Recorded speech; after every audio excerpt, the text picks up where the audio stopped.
الحمد لله كفى والسلام على عباده الذين اصطفى اما بعد. حضرات گرامی، ہر ہفتے کے دن اسلامک ہسٹری کے اوپر مختلف معلومات بیان کی جاتی ہیں، جن میں رسول اللہ صلی اللہ علیہ وسلم کے دور کے بعد خلفائے راشدین کے دور کا تذکرہ ہوا. حضرت ابوبکر، حضرت عمر، حضرت عثمان، حضرت علی رضی اللہ عنہم اجمعین، ان کی کیا خصوصیات تھیں اور ان کے دور کے اہم کام کیا ہیں، ان کے کارنامے کیا ہیں، ان کا ذکر کیا گیا. اس کے بعد حضرت علی رضی اللہ عنہ کے بعد صرف 6 مہینے کے لیے حضرت علی رضی اللہ عنہ کے فرزند حضرت حسن رضی اللہ عنہ کی خلافت رہی، اس کا ذکر کیا گیا. اور اس کے بعد حضرت معاویہ رضی اللہ عنہ کا دور شروع ہوتا ہے. حضرت معاویہ رضی اللہ عنہ کے وقت سے ایک خاندان کی حکومت شروع ہو گئی، ایک قبیلے کی حکومت شروع ہو گئی جو بنو امیہ کہلاتا ہے. اور قریش کے جو 2 بڑے خاندان تھے، بنو ہاشم اور بنو امیہ. حضور اکرم صلی اللہ علیہ وسلم بنو ہاشم سے تھے.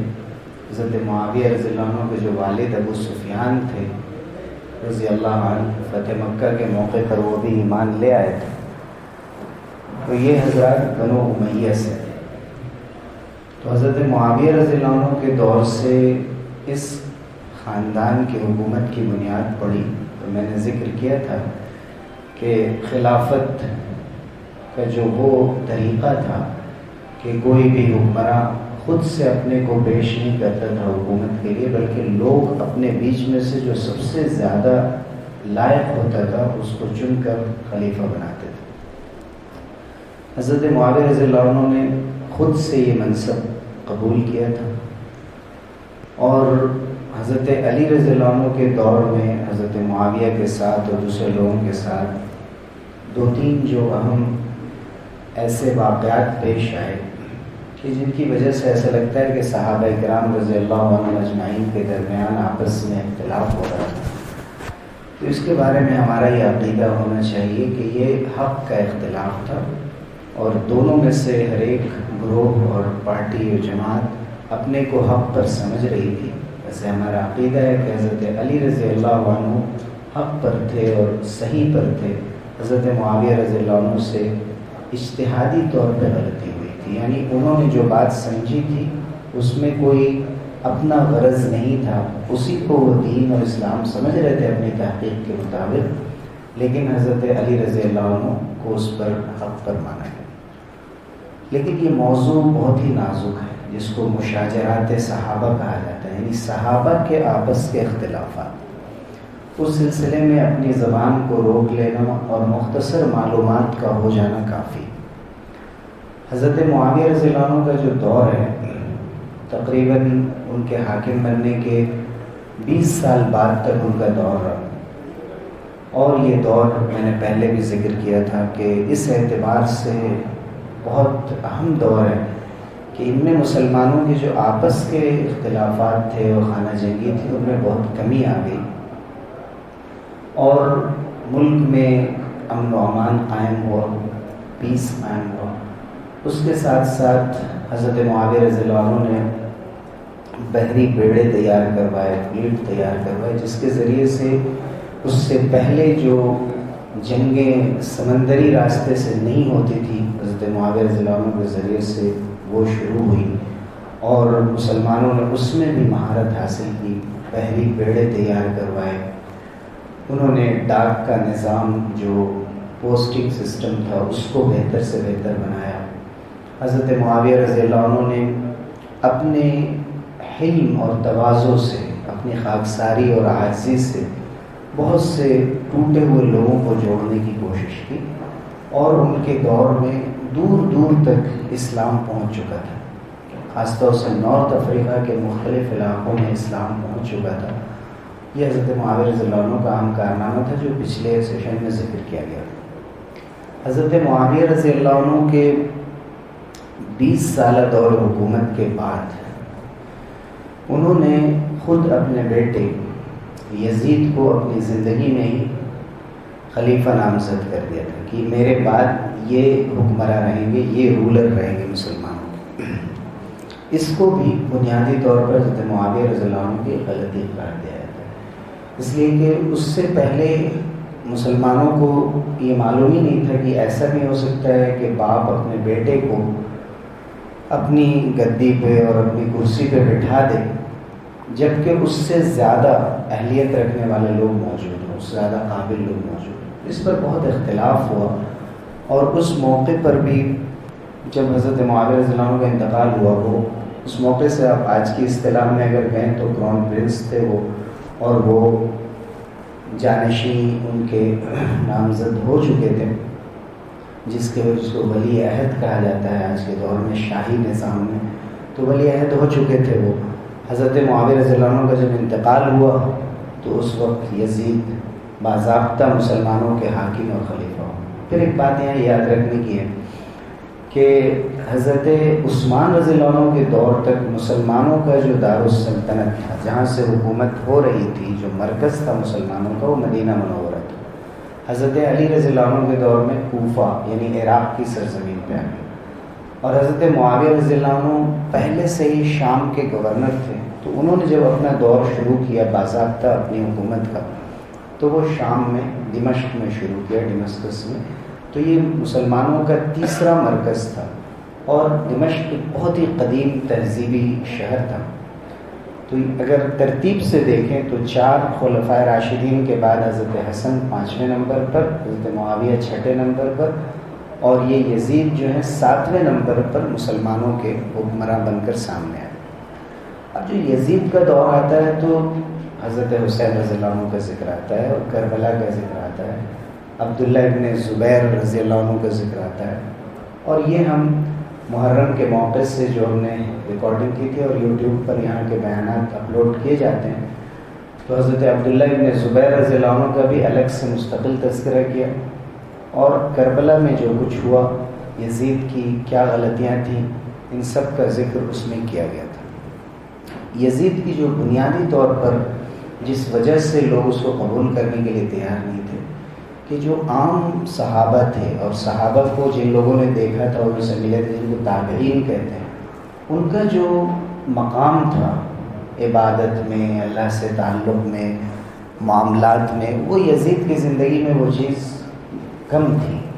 یعنی ایک حیثیت سے کہہ سکتے ہیں کہ جو دنیا داری زیادہ نظر آتی تھی، جیسے شکار کا بڑا شوق تھا، سیر تفریح کا بہت شوق تھا، اس کے ساتھ ساتھ اس کو جنگی مہارت بھی تھی. قسطنطنیہ کی جو فتح ہوئی ہے، جو آج استنبول ہے، کافی وسیع علاقے میں، حضرت ابو ایوب انصاری رضی اللہ عنہ بھی اس مشن میں شریک تھے. تو یزید اس فوج کا کمانڈر تھا یا اس میں شامل تھا، دونوں طرح کی باتیں ملتی. تو یزید کے اندر یہ خصوصیت بھی تھی کہ وہ ایک فوجی کمانڈر کی حیثیت سے بھی جانا جاتا تھا، لیکن اخلاقی طور پر اس کا وہ معیار نہیں تھا جو ایک اسٹینڈرڈ سیٹ کیا تھا صحابہ نے اور تابعین نے، اس سے وہ کم تر تھا. اسی لیے صحابہ کو اس سے اختلاف تھا، صرف اس وجہ سے نہیں کہ ٹھیک ہے حضرت معاویہ کے بیٹے ہیں، آپ بنا لیتے ان کو، لیکن ان سے بہتر لوگ موجود تھے. حضرت عمر رضی اللہ عنہ کے بیٹے حضرت عبداللہ موجود تھے، حضرت ابو بکر صدیق رضی اللہ عنہ کے بیٹے حضرت عبد الرحمن ابن ابی بکر موجود تھے، حضرت عباس بن عبد المطلب کے بیٹے حضرت عبداللہ ابن عباس موجود تھے، حضرت زبیر بن عوام کے بیٹے حضرت عبداللہ ابن زبیر موجود تھے، اور سب سے بڑھ کر حضرت حسین رضی اللہ عنہ موجود تھے. حضرت حسن نے تو وڈرا کر لیا تھا. ان کی موجودگی میں جب ان کو بنایا گیا تو سب نے اعلان کر دیا کہ ہم حج کے موقع سے، حضرت معاویہ رضی اللہ عنہ نے حج کے موقع سے اعلان کرا کہ لوگوں سے بیعت لی یزید کے ہاتھ پر. مورخین لکھتے ہیں جو ہسٹورین اسلامک کے، اب ایک وقت کا بڑا حاکم اور حکمراں جب کہہ رہا ہے کسی سے بیعت کرنے کے لیے، اس کے ہاتھ میں ہاتھ دینے کے لیے اور اس کو ماننے کے لیے، تو لوگ انکار نہیں کر سکتے. تو اس کو لوگوں نے کہا کہ جبری طور پر یزید سے لوگوں نے بیعت کر لی تھی، لیکن دل سے تیار نہیں تھے. تو جب حضرت معاویہ رضی اللہ عنہ کا انتقال ہو گیا اور باضابطہ یہ خلیفہ بنے، اس وقت اختلاف سامنے آیا، اور حضرت یہ جو ہم نے نام لیا عبدالرحمن ابن ابی بکر، عبداللہ ابن عمر، عبداللہ ابن عباس، عبداللہ ابن زبیر اور حضرت حسین ابن علی رضی اللہ عنہ اجمعین، یہ بڑے بڑے نامور جو صحابہ تھے، انہوں نے صاف صاف انکار کر دیا کہ میں ان کے ہاتھ پر بیعت نہیں کر سکتا اور ان کو اپنا حاکم و حکمراں خلیفہ نہیں مان سکتا۔ تو ولید بن عتبہ کو یزید نے شام سے، جو آج سیریا کہلاتا ہے، دمشق سے، یہاں سے مدینے اور مکے میں بھیجا کہ میری طرف سے جا کر، اور ولید بن عتبہ کے ساتھ یزید کی پوری فوج بھی تھی، جا کر ان بڑے بڑے صحابہ سے میرے لیے بیعت لو، یعنی یہ ان سے منواؤ کہ میں ان کا حکمراں ہوں اور اب میرے تحت ان کو زندگی گزارنی ہے۔ حضرت عبداللہ بن زبیر نے کہا مجھ سے ہی نہیں ہو سکتا، وہ مدینہ منورہ سے نکل کر مکہ مکرمہ چلے گئے۔ حضرت حسین رضی اللہ عنہ وہاں سے وہ بھی مکے کی طرف روانہ ہوئے۔ لوگوں نے منع کیا کہ آپ کوفہ مت جائیے گا، لیکن پھر وہ ایک اللہ کی طرف سے طے تھا، وہ واقعہ ہوا۔ پھر حضرت حسین رضی اللہ عنہ کوفہ کی طرف گئے، کوفے والوں نے ہزاروں خطوط لکھ کر ان کو بلایا اور بعد میں ان کو دھوکہ دیا اور کربلا کا واقعہ پیش آیا۔ لیکن یزید کے سر جو بہت بڑی چیزیں ہیں، جو بہت بڑے یعنی مسائل ان کے نام کے ساتھ جڑے ہوئے ہیں، ایک تو حضرت حسین رضی اللہ عنہ کی شہادت کا واقعہ، آل رسول حضور صلی اللہ علیہ وسلم کے نواسے شہید تھے، اور یزید نے بعد میں اگرچہ افسوس کا اظہار کیا، لیکن یزید ہی کے لوگ تھے جنہوں نے یہ کام کیا تھا، اگرچہ اس کی اجازت نہ ہو، لیکن شہ کس نے دی؟ دوسری بات یہ کہ اپنی بیعت کے لیے مدینہ منورہ لوگوں کو بھجوایا، اور جب وہ نہیں مانے تو مدینہ منورہ میں خوریزی ہوئی، مسلمانوں کو مارا گیا، مسجد نبوی کو نقصان پہنچا۔ دوسری طرف حضرت عبداللہ ابن زبیر جو مکہ چلے گئے تھے اور خانہ کعبہ کے اندر داخل ہو گئے تھے، تو یہ بھی پرواہ نہیں کیا یزید کے لوگوں نے، اور خاص طور سے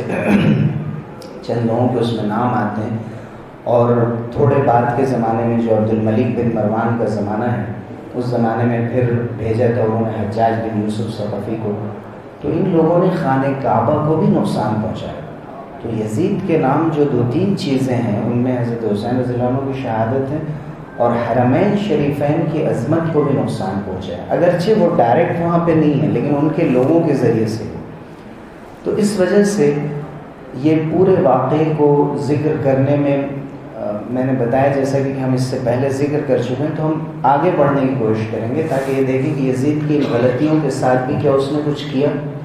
تو وہاں 2 سال کی صرف اس کی حکومت رہی، اور عبداللہ ابن زبیر رضی اللہ عنہ کو پکڑنے کے لیے جب مکہ مکرمہ ان کے لوگ جا رہے تھے، اسی وقت خبر ملی کہ یزید کا انتقال ہو گیا۔ تو جس حکومت کے لیے انہوں نے اتنا کوہرام مچایا، وہ 2 سال میں وہ ختم بھی ہو گئی تھی۔ تو اس وقت بعض لوگوں نے حضرت عبداللہ ابن زبیر، اور کچھ فتوحات بھی ہوئی ان کے زمانے میں، تو لوگوں نے عبداللہ ابن زبیر سے کہا کہ اس وقت اب بنو امیہ میں، یعنی حضرت معاویہ رضی اللہ عنہ کے بیٹے یزید تھے، اور اس کے بعد ان کے خاندان میں کوئی ایسا بڑا آدمی نہیں ہے، آپ آگے بڑھیں۔ حضرت عبداللہ ابن زبیر کو مکے میں، مدینے میں، عراق میں لوگ بڑا مان چکے تھے، صرف شام اور مصر میں ماننا ضروری تھا۔ یہ 5-6 بڑے علاقے تھے مسلمانوں کے۔ تو حضرت عبداللہ ابن زبیر رضی اللہ عنہ نے آگے بڑھنے سے انکار کر دیا، بعض تاریخی روایتوں کے مطابق۔ بعض روایتوں کے مطابق انہوں نے کوشش کی اور 7 سال تقریباً ان کی حکومت رہی، لیکن ادھر عبداللہ ابن زبیر آپ سمجھ رہے ہیں کہ حضرت ابوبکر صدیق رضی اللہ عنہ کے نواسے ہیں، اور ان کا بھی بڑا مضبوط رشتہ حضور صلی اللہ علیہ وسلم کے خاندان سے ہے، اور بڑے درجے کے صحابی ہیں، اور انہوں نے خانہ کعبہ کی جو نقصان پہنچا تھا خانہ کعبہ کو، حتیم کو شامل کرتے ہوئے حضرت عبداللہ ابن زبیر کا کارنامہ ہے کہ انہوں نے خانہ کعبہ کی دوبارہ تعمیر بھی کرائی، لیکن ان کے دور میں بالکل بھی امن و امان قائم نہیں ہو سکا۔ تو حضرت عبداللہ ابن زبیر ایک طرف تھے جو حضرت معاویہ کے خاندان سے نہیں تھے، حضرت معاویہ کے بعد یزید ہوئے، اب یزید کے انتقال کے بعد اب 2 طرف تھے، عبداللہ ابن زبیر کی حکومت ایک الگ قائم ہو گئی تھی، اور یزید کے انتقال کے بعد یزید کے بیٹے کا بھی نام معاویہ تھا، یعنی یزید کے والد کا بھی نام معاویہ اور بیٹے کا نام بھی معاویہ، جیسے عربوں کا طریقہ ہے، دادا کے نام بعد میں رکھتے ہیں۔ تو معاویہ ابن یزید سے لوگوں نے کہا کہ اب آپ حکومت سنبھالیں چونکہ آپ کے خاندان میں حکومت ہے. تو عجیب اتفاق ہے کہ یزید کے بیٹے کے اندر وہ خصوصیات تھی جو حضرت حسن رضی اللہ عنہ کے اندر تھی کہ اس نے کہا کہ میں خلافت کے لائق نہیں ہوں اور یہ خانہ جنگی میں اس کو نہیں سنبھال سکتا. انہوں نے اپنے کو پیچھے کھینچ لیا. کچھ دنوں تک ان کی حکومت رہی تھی لیکن اس پر باقی نہیں رہے. تو اس طرح یہ 8ویں حاکم تھے معاویہ ابن یزید. ان کے بعد جو شخص آئے یزید کے انتقال کے بعد امیر معاویہ کے خاندان میں گویا حکومت ختم ہو گئی کیونکہ یزید کے لڑکے نے حکومت قبول کرنے سے جو معاویہ ابن یزید تھے تو انکار کر دیا. یہ کچھ دن ان کی حکومت رہی اور اس وقت مسلمانوں کو کوئی خلیفہ نہیں تھا کچھ دن. اس وجہ سے مسلمانوں کا ایک الگ نقصان ہوا. پھر آگے بڑھ کر مسلمانوں کی نظر جیسے میں نے ذکر کیا کہ حضرت عبداللہ ابن زبیر رضی اللہ عنہ کی حکومت مکہ مدینہ اور عراق میں چل رہی تھی. ادھر بنو امیہ کی شام میں جو حکومت چلی آ رہی تھی تو انہوں نے کوشش کی کہ ہم اس کو باقی رکھیں. تو مروان نے آگے بڑھ کر مروان حکم نے بنو امیہ کے حکومت کو سنبھالا اور حضرت عبداللہ ابن زبیر سے لڑ کر ان سے مصر کو حاصل کیا. تو شام اور مصر میں مروان کی حکومت قائم ہو گئی. لیکن 9 مہینے کے بعد مروان بھی شہید، مروان کا بھی انتقال ہو گیا. تو اس طرح 9 لوگ تقریباً حضرت ابوبکر صدیق رضی اللہ عنہ سے مروان تک 9 لوگوں کی حکومت ہو گئی. 10ویں نمبر پر ایک بڑا نام آتا ہے کہ جنہوں نے بہت سارے کام کیے، یعنی خلفائے راشدین کے بعد دیکھیں تو یہ جھگڑوں کا دور رہا ہے. لیکن عبد الملک بن مروان یعنی مروان کے جو بیٹے تھے عبد الملک بن مروان تقریباً 65 ہجری یعنی تقریباً 682 یا 83 کا یہ واقعہ ہے کہ جب یزید کے بعد جو لوگ بھی خلیفہ ہوئے وہ حضرت امیر معاویہ کے اولاد میں سے نہیں تھے لیکن تھے بنو امیہ سے، یعنی اسی خاندان سے تھے، بنو امیہ کے خاندان سے. اس نئے خاندان کا یا اس نئی جو حکومت تھی اس کا بانی مروان بن حکم تھا. جیسا کہ میں نے ذکر کیا عبد الملک کے والد جو حضرت عثمان رضی اللہ عنہ کے زمانے میں سے ان کا سیکریٹری بھی رہ چکا تھا اور حضرت عثمان رضی اللہ عنہ کے قتل خون خرابے میں مروان کا بھی بڑا نام آتا ہے. جب عبداللہ ابن زبیر رضی اللہ عنہ کی حکومت مدینہ میں قائم ہو گئی تو مروان اس وقت شام چلے گئے تھے اور 64 ہجری میں بنو امیہ کے حامیوں نے ان کو اپنا خلیفہ بنا لیا تھا اور انہوں نے کچھ علاقے بھی حاصل کیے. لیکن جیسا کہ میں نے کہا کہ 9 مہینے کے بعد ان کی حکومت ختم ہو گئی. اب عبد الملک بن مروان کے بیٹے، اب ان کی حکومت تقریباً 21 سال رہی ہے عبد الملک بن مروان. اور عبد الملک بن مروان نے 39 سال کی عمر میں خلافت سنبھالی اور عبد الملک بن مروان مدینہ کے ممتاز علماء میں تھے. یعنی اگر وہ حکومت میں نہیں آتے تو اس وقت وہ اعلیٰ درجے کے عالم ہوتے، مدینہ کے مفتی اور بڑے فقیہ ہوتے. بڑا ان کا نام تھا، بڑے بڑے علماء نے ان کی تعریف کی. وہ بڑے ہمت والا انسان تھا، بڑا نڈر، بہت ہی بریو اور مستقل مزاج انسان تھے.